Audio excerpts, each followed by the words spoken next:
ay nakikiusap sa iyo para kay Onesimo na aking anak sa pananampalataya.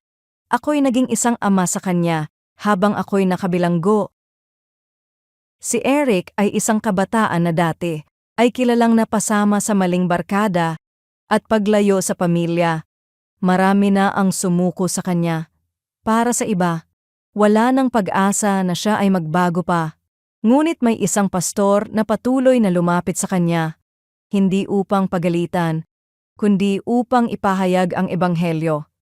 Hindi agad nagbago ang lahat, subalit sa paglipas ng panahon, unti-unting nakita ang bunga ng biyaya. Ang dating pasaway ay nagkaroon ng desire na magkaroon ng personal na Bible study at pagsama sa group studies. Ganyan ang larawan na makikita natin sa sulat ni Pablo kay Filemon. Si Onesimus ay dating alipin na tumakas, walang pakinabang sa kanyang amo. Ngunit sa kulungan, sa ilalim ng ministeryo ni Pablo, siya ay nakatagpo ng bagong buhay kay Kristo. Hindi lamang siya nag-improve, siya ay binago ng ebanghelyo. Malinaw na ang pagbabagong ito ay hindi bunga ng sariling kakayahan ni Onesimus. Patay ang tao sa kasalanan, at kung hindi kikilos ang Diyos sa kanyang makapangyarihang biyaya, walang tunay na pagbabago.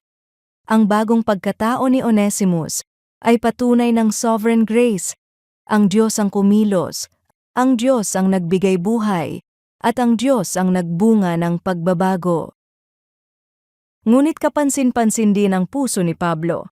Tinawag niya si Onesimus na aking anak. Ipinakita niya na ang ebanghelyo ay hindi lamang nagtuturo ng doktrina, kundi lumilikha ng relasyon at pakikipagkasundo.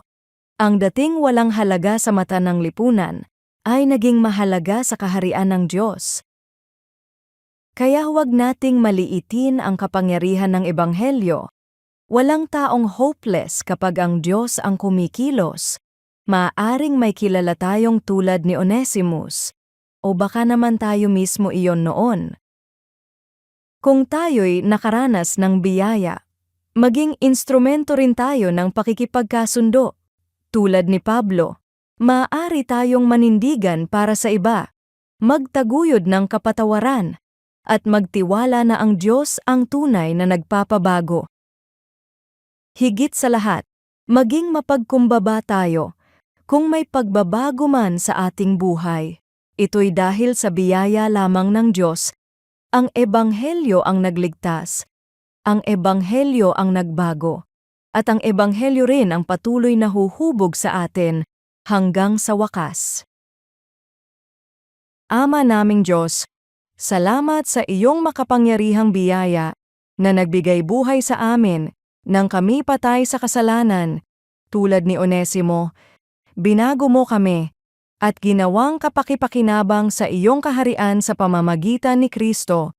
Hubugin mo ang aking puso upang maging mapagpakumbaba at handang magpatawad, at gawin mo akong instrumento ng pakikipagkasundo upang sa aking buhay ay maitanghal ang kapangyarihan ng iyong ebanghelyo. Sa pangalan ni Jesus. Amen.